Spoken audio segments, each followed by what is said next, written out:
আসসালামু আলাইকুম। আজকে আমি তৈরি করব ব্রেড সসেস রোল। এটা খেতে চিজি এবং টেস্টি। আমি নিয়েছি bread crumb, sausage, cornflour, tomato sauce, bread আর চিজ। এর সাথে কিছুটা পানি অ্যাড করে নিচ্ছি। সসেসগুলোকে হালকা তেলে একটু ভেজে নেব।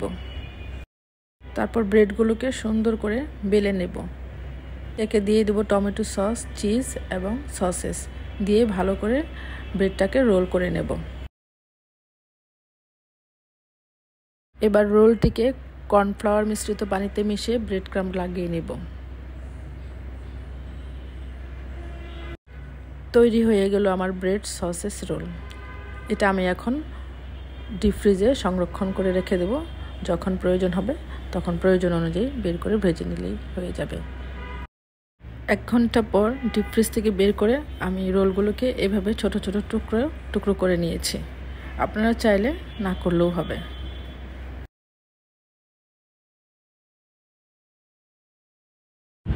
তৈরি হয়ে গেল সবার পছন্দের ব্রেড সসেস রোল। এটা খেতে খুবই মজা।